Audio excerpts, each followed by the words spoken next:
Good morning to you. It's 18 minutes to 9 now, Manx Radio Breakfast for this Wednesday morning. Time to have a dig around the news to see what stories are sort of just lurking under the surface this morning. So, Rhian, would you like to start us off? I shall.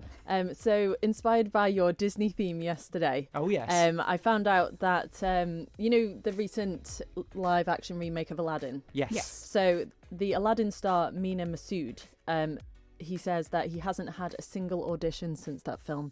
Wow. And it made, I think, over $1 billion, and it's been claimed to be the fourth most successful live-action Disney remake. And he said that in an interview, he's tired of staying quiet because people would just assume that landing a role as big as Aladdin, you'd get a heap load of money, which I'm sure he has, but then you'd expect him to get floods of auditions, and he said he just hasn't had a single audition since the film. Is this because he's just being given the jobs without having to be seen? People love him so much. Oh no, or like he said he hasn't just nothing. No work after Aladdin. Yeah. Wow. I mean, I feel a bit bad for the guy. I didn't personally take to him. I thought he was a bit bland, if I'm honest. Okay. Have you seen it, Sean? I haven't, no. But you would think if a film is making a lot of money, then its star would be snapped queuing up for roles. It's a funny one, this, isn't it? Because on a sort of lesser note, I guess, soap actors get so typecast, and actually some of them really good, and some do sort of break free from them. Old Sarah Lancashire and Saran Jones, I guess, being the two most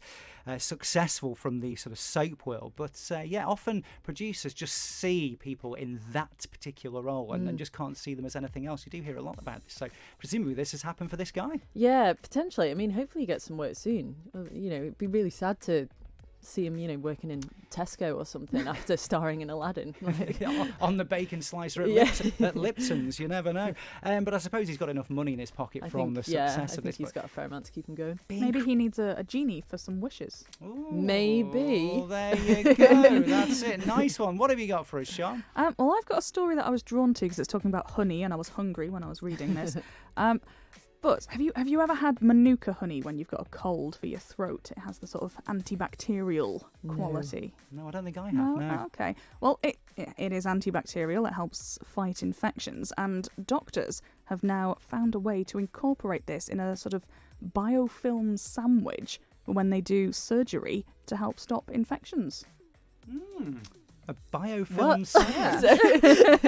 I don't know whether I'm tempted by that or not. Yeah. So when somebody has like a hernia operation, there's a kind of mesh film that they use to help seal the wound. So they've infused it with honey. Okay, right. Rather than using antibiotics and things like that. Are we talking about surgery or are we talking about eating a sandwich? I'd like confused. to talk about eating a sandwich.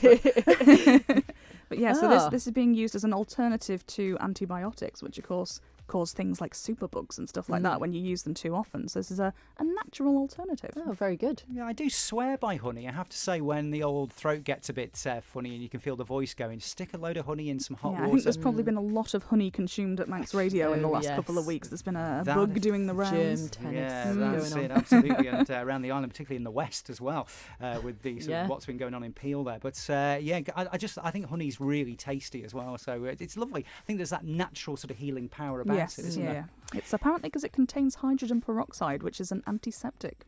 There we go. So there you go. Learn something new stuff, every day. It's all about food this morning. Meat hampers, Christmas at the Cook Shack, honey.